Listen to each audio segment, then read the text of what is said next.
Welcome, ladies and gentlemen. Here we have a not so quick look at .hack GU less recoded, the longest let's play on my channel. Of course, there will be one more video outside of the let's play and this video, something among the lines that I said and about a sequel and things of the franchise, but that's for another time. Now, as I always said, it's kind of difficult for me to analyze this in a more objective form. Not that I always really do. I'm not that great on fully objective analysis. I'm pretty bad at it, to be honest. But talking about .hack, it does hold a place on my heart. Not only the story, but the character. Something that does, of course, make my decision and my opinion in the end sway to the more positive side. But before that, I really want to now stress the flaws, a couple of the flaws the game has. So to you, if for some reason you're watching this before buying the game, to go and more or less have your own opinion and go ahead. Now we're gonna be talking first on mechanics before I go on any story part. So with your horses, everything gonna be almost quote-unquote fine. If you want to hear this about gameplay and mechanics, I'm gonna warn before I give any spoilers. But on the spoiler sections, I will say there will be spoilers for all the volumes, from volume 1 until volume 4. Okay, here we go. Mechanically wise, .hack is a very simplistic game. Press A to attack, press B to block, and press the right bumper or the right R1 equivalent on Xbox controller, I don't remember right now, but to open a skill menu. On that skill menu you can press X, Y, A and B to choose a skill that you have select on your skill trigger and perform the skill in a quick manner instead of going to your skill menu and utilize that. Not only that, but during arena gameplay that can be used to counter enemy skills. That also can be used to counter enemy skills on the field, and it's kind of a good idea to do. Now, on the skill itself, it's a very linear upgrade. Each time you evolve your weapon class, you will, not each time, but as long as you keep evolving your weapon class, you're gonna get more skills. The skills cost more SP and they do more damage. On volume 1, you would have to equip a different weapon class to have access to the other skills. Volume 1 you have access to dual blades and the broadsword. Your skill trigger would be dependent on which weapon you have equipped, and to equip the other weapon you would have to go to your inventory. Volume 2 presents a different the skill trigger now allows you to mix and match skills from different weapon classes. At the point of volume 2 being double blade, the broadsword and the scythe, allowing you swap between the three main weapons in an extra slot. Volume 4 presents you the dual gun, which gives you the last fourth slot, allowing you to cycle between all of those. Now, in so many ways, the dual gun is better than most of the weapons. The reality is, the dual gun stagger medium and larger enemies and sends more enemies flying if they are not blocking your attacks. Not only that, but each enemy most of the times will be weakened by one of your weapons, being the broadsword, dual gun, dual blade, or scythe. On skill trigger, the weapon art, if you have a weapon art equipped that resembles that weapon, you will have that being highlighted for you. On volume 4 they forego everything like that, give you 8 skills that are entwined to the story, but volume 4 is a beast altogether that I'm gonna put far from it. Weapons doesn't have a very different moveset. The only thing is on the dual blades you have the hold, the end of the combo with a hold and release, or with a tap. Same goes for the broadsword, while the scythe only has the hold and release. On the dual gun side, it's very similar. It's far more easy because it's just step A to the attack. You don't have the hold at the end of the combo. You will automatically reload your weapon and go back to the combo. Dual guns are better than all the other weapons simply because it does allow you a semblance of ability during your attacks, and as I said, it does stagger larger targets, send small targets to fly, and give you a lot more mobility. Press the defense button, or B, or I think square or circle on the PlayStation version will give you a reload and a defense. Now, for weapons and armor, again, it's a very linear system. Besides, as I said, for just the dual blades and the broadsword, the weapons don't have any difference between each other.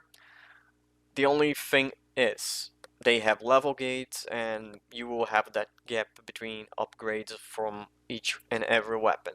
Around the last volume, you will achieve, of course, the best version of each. But they can be customized. Some of those weapons, except for very rare occasions of legendary quote-unquote weapons, they cannot be customized, but all the other can. Both weapons, armor, and trinkets. Weapons allowing you elemental damage, status effects, and some other forms like backstab. Then if you hit the enemy from behind, he will get you guaranteed a critical hit.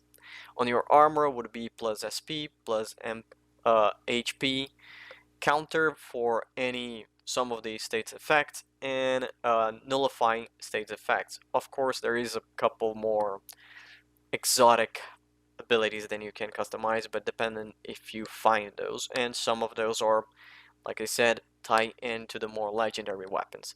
On the trinket sides will be cost reduction for all the type of abilities, being magical, being healing, or arts. Arts are mostly what you, the player, will end up using. Magic are the one that some of your companions will use, and healing will be that one of your companions will be capable to use during the entire game.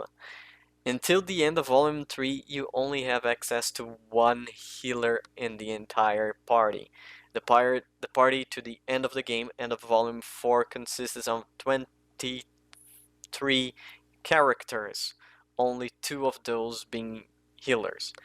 Each and every character have the ability to be a healer, including yourself, if you buy the skill points.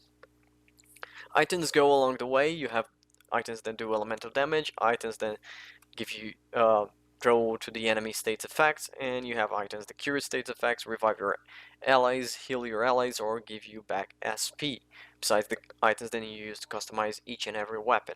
As I said, the gameplay and everything else is very simplistic. There is not much of a complexity, and you're not prompted pretty much to understand. You don't need to, oh, what is the weakness of this boss or something like that. Overwhelming force does work. The base stats for armor and weapons are weapons have damage value, a base damage value, and that's the upgrade they get each time you get a new one. Armor being the defensive stat, and for the trinket is elemental stats. Each trinket will have a different value of elemental stats. The only one who does have a little bit of a side grade, quote unquote, would be the trinkets. Some trinkets has a more specific elemental defense, but at the end of the game this turns to be nothing because the best item does the same for every elemental, giving, if I'm not mistaken, 30 plus defense for each and every elemental weakness. Elemental damage. Apologize for that. As I said here, it's not very complex. It's a very simple system, something then you can just go the entire game without even noticing. Another point is the fact that you will have to babysit your friends' equipment, your companions' equipment. They don't acquire new equipment, you will have to get those and put on the party the way you want. Remember, they also have their own personal signature weapon that doesn't go very much. It's a very weak weapon, and you will want to swap very soon. Some characters will have a special weapon that can be upgraded during gameplay and that will carry for a long period of time. Each game takes almost somehow 20 to 24 hours to complete the story, and if you're going to the story, but the problem is it's supposed to be a little bit more. The remastering of the game does come with some downsides, and the major downside, besides something about performance that I will be touching in a bit, is the game is far more easy. Not only you have a plus a bonus of 30 to 40, 30, 35, or 40% extra XP during any encounter, it seems that most of the enemies or have lower damage or lower health values or lower defense values, or the player character has those values increased. So if you don't level up, if you don't go for areas or exploration or get items, you will probably shave a couple hours out of that and you probably won't notice. That does create a problem that sometimes, and that's the thing, even if you don't level up, the probability then you will end up having a larger amount of XP, end up being over leveled during some parts of the game will be larger. That was a problem, especially on Volume 4. If you end up finishing Volume 3 doing 100%, when you arrive to Volume 4, everything will be extremely easy. That include the last boss. And the last boss of each volume on the remaster does felt the same. They end up having the same problematic of they felt a lot easy.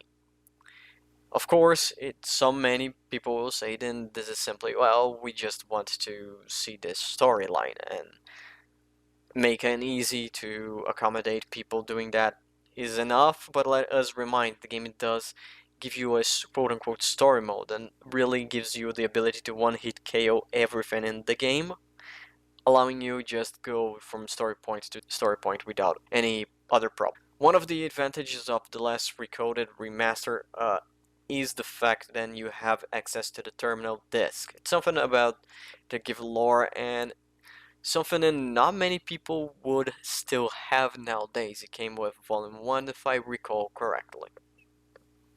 On the gameplay wise, it's pretty much that. There is not much more to talk.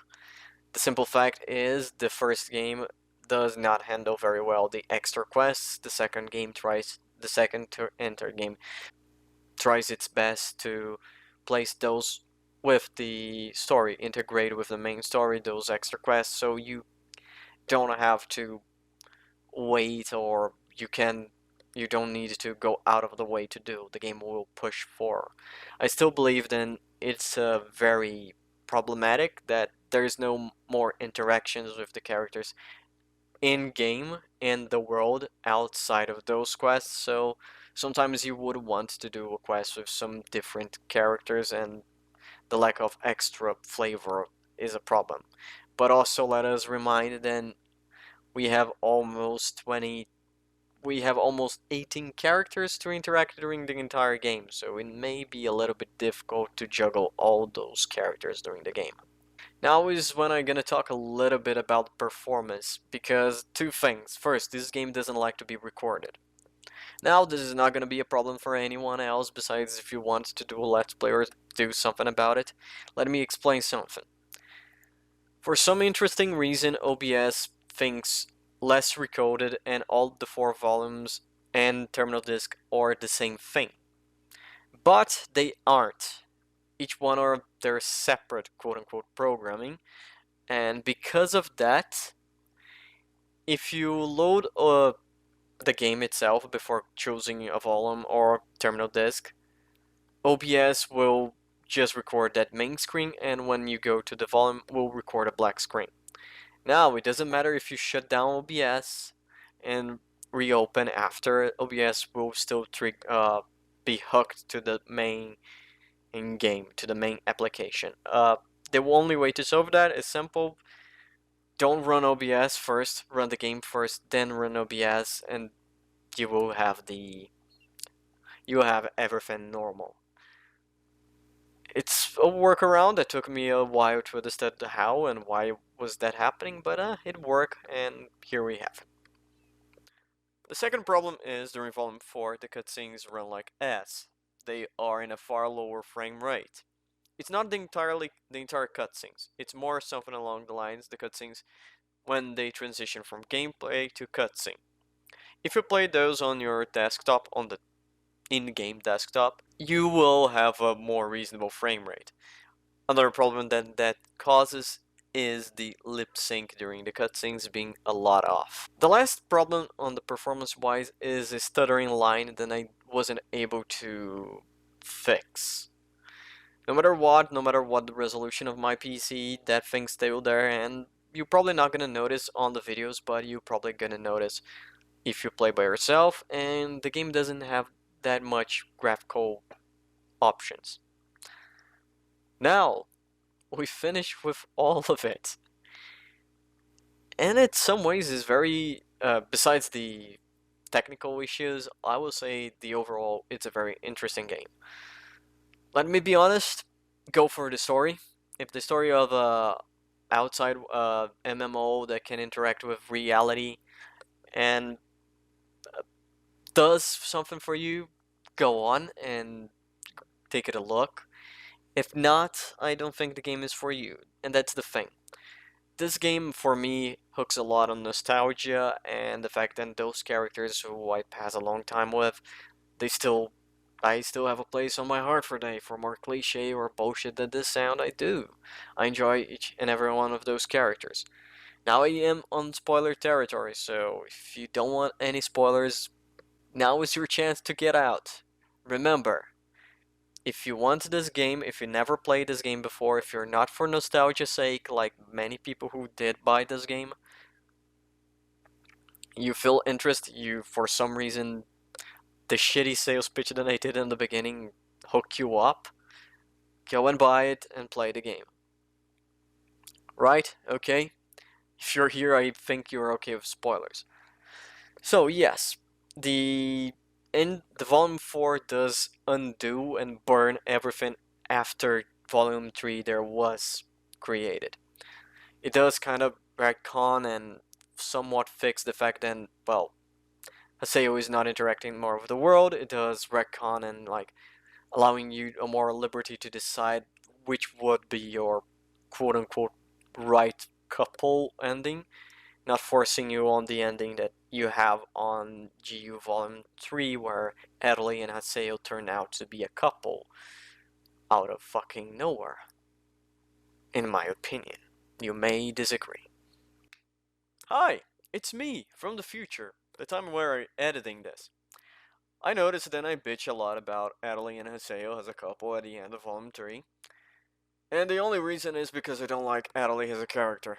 She's more of a whine character, and more or less during the end of, like, mid to end of Volume 3, she stops existing. And, well, like they're not on Volume 4, nobody exists, so it stays on the same. That's it. Let's go back to whatever I was talking before. See you in a bit. Now, the game, Volume 3, had a bittersweet moment where Owen appeared after you finished the Forest of Pain, and that whole thing of the end, you know, is just a new beginning. That is a bittersweet moment, but many of the people still want the happy ending. .hack Hoots did have a OVA called Return of Owen that didn't push up to saying then yeah, he's returning, he will be happy with his sister, and everyone will live happy ever after.